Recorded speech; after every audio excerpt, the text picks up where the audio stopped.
ಇಟ್ಟಂತ ನಾಯಕರನ್ನ ಇವತ್ತು ಉಚ್ಚಾಟನೆ ಮಾಡ್ತಿರಲ್ಲ ಭಾರತೀಯ ಜನತಾ ಪಾರ್ಟಿಯ ಶಿಸ್ತಿನ ಸಮಿತಿ. ಇದು ಬಿಜೆಪಿಯ ಉಚ್ಚಾಟನೆ ಅಲ್ಲ, ಹುಚ್ಚಾಟ ಇದು.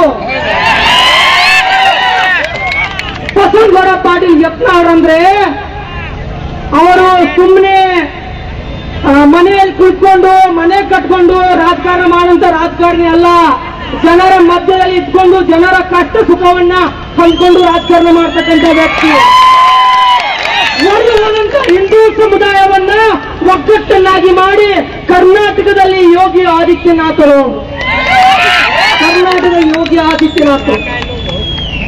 ಅವ್ರದ್ದು ಸಾಧನೆಗಳು ಒಂದ ಎರಡ. ಅವರೇನು ಪಂಚಮಸಾಲಿ ಸಮುದಾಯದ ನಾಯಕತ್ವ, ಪಂಚಮಸಾಲಿ ಸಮುದಾಯದ ನಾಯಕರನ್ನ ಹೊರಗಾಕಿದ್ದೀನಿ ಅಂತಲ್ಲ, ಸರ್ವ ಸಮುದಾಯದ ನಾಯಕರವರು. ಇವತ್ತು ಅವರು ಸರ್ವ ಸಮುದಾಯದ ನಾಯಕರು. ಅದು ಜೈನರಾಗಿರ್ಲಿ, ಬೌದ್ಧರಾಗಿರ್ಲಿ, ದಲಿತರು, ಸರ್ವ ಹಿಂದೂ ಸಮುದಾಯದ ಹಿತವನ್ನ ಕಾಪಾಡಿಕೊಂಡು ಬಂದಂತ ನಾಯಕತ್ವಕ್ಕೆ ಅವತ್ತು ಅಪಮಾನ ಮಾಡಿದ್ದಾರೆ. ನರೇಂದ್ರ ಮೋದಿ ಅವರು ಹಾಗೂ ಅಮಿತ್ ಶಾ ಅವರ ಗಮನಕ್ಕೆ ತರಲಾರದೇನೆ ಜೆ.ಪಿ. ನಡ್ಡಾ ಅವರ ನೇತೃತ್ವದಲ್ಲಿ ಇವತ್ತು ರಾಜ್ಯ ಬಿಜೆಪಿ ಷಡ್ಯಂತ್ರ ರಚನೆ ಮಾಡಿ ಅವರನ್ನು ಉಚ್ಚಾಟನೆ ಮಾಡಿದೆ. ಇದನ್ನು ವಿರೋಧಿಸ್ತೀವಿ ನಾವು. ಈ ಉಚ್ಚಾಟನೆಯನ್ನು ಆದಷ್ಟು ಬೇಗ ತಾವು ಹಿಂಪಡಿಬೇಕು. ಇಲ್ಲ ಅಂದ್ರೆ ಮುಂದೆ ಬರ್ತಕ್ಕಂಥ ದಿನಮಾನಗಳಲ್ಲಿ ಮತ್ತೆ ಇಲ್ಲಿ ರಾಜ್ಯದಲ್ಲಿ ತಾಲಿಬಾನ್ ಸರ್ಕಾರ ಬರುತ್ತೆ, ಭ್ರಷ್ಟ ಸಿದ್ದರಾಮಯ್ಯ ಸರ್ಕಾರ ಬರುತ್ತೆ. ಬಿಜೆಪಿಯ ಸಾರಥಿಯಾಗಿ ನಿಂತಿರುವಂತ ಬಸವನಗೌಡ ಪಾಟೀಲ್ ಯತ್ನಾಳ್ ಅವರನ್ನ ಆದಷ್ಟು ಬೇಗ ಅವರನ್ನ ಪಕ್ಷಕ್ಕೆ ಬರಮಾಡಿಕೊಂಡು ಅವರನ್ನ ರಾಜ್ಯಾಧ್ಯಕ್ಷನಾಗಿ ಮಾಡಬೇಕು. ಏನ್ ಅನ್ಕೊಂಡಿದ್ದೀರಾ ಬಸವನಗೌಡ ಪಾಟೀಲ್ ಯತ್ನಾಳ್ ಅಂದ್ರೆ? ನಿಮ್ಮ ಅಡ್ಜಸ್ಟ್ಮೆಂಟ್ ರಾಜಕಾರಣ ಕಾಂಗ್ರೆಸ್ಸಿನ ಸಡಿ ಅಂತ ಒಪ್ಪಂತಕ್ಕಂಥ ಕರಾಳ ಕಾನೂನನ್ನ ಈ ರಾಜ್ಯದಲ್ಲಿ ತಂದು ಮಠ ಮಾನ್ಯಗಳನ್ನ, ರೈತರ ಜಮೀನನ್ನ, ದಲಿತರ ಜಮೀನನ್ನ ಎಲ್ಲವನ್ನ ಕಬಳಿಸಿ ಜಮೀರ್ ಅಹಮದ್ ಅವರ ಒಂದು ಅಶ್ವಮೇಧ ಯಾಗದ ಕುದುರೆಗೆ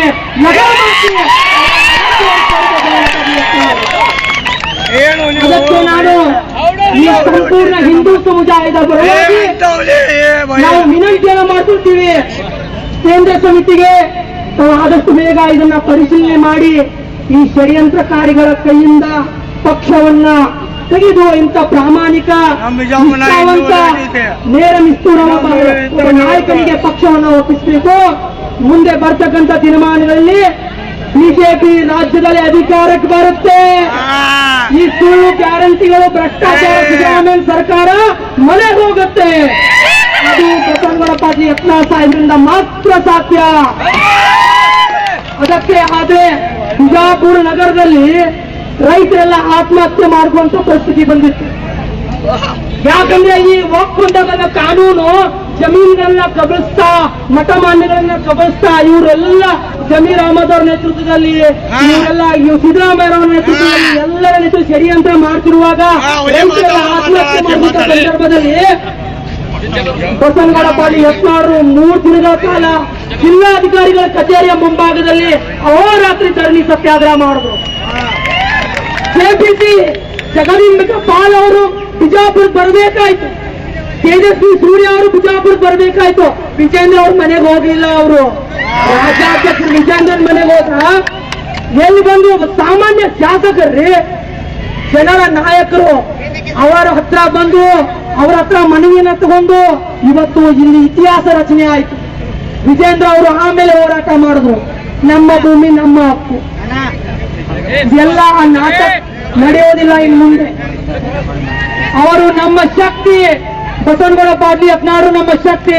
ಮುಂದೆ ಬರ್ತಂಗತ ದಿನಮಾನಗಳಲ್ಲಿ ಉಗ್ರವಾದ ಹೋರಾಟ ಅಲ್ಲ, ಮತ್ತೆ ಬುದ್ಧಿ ಕಲಿಸಬೇಕಾಗುತ್ತೆ ಈ ಷಡ್ಯಂತ್ರಕಾರಿಗಳಿಗೆ.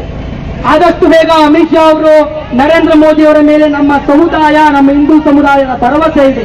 ಅವರು ಆದಷ್ಟು ಬೇಗ ನಮ್ಮ ನಾಯಕರನ್ನ ಬರಮಾಡಿಕೊಂಡು ಅವರಿಗೆ ರಾಜ್ಯಾಧ್ಯಕ್ಷ ಸ್ಥಾನವನ್ನ ಕೊಟ್ಟು ಗೌರವಿಸ್ತಾರಂತ ಭರವಸೆ ನಮ್ಮಲ್ಲಿದೆ.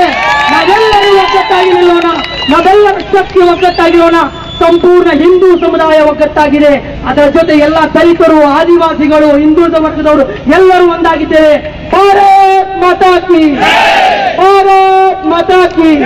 ಬಸವನಗೌಡ ಪಾಟೀಲ್ ಯತ್ನಾಳ್ ಅವರಿಗೆ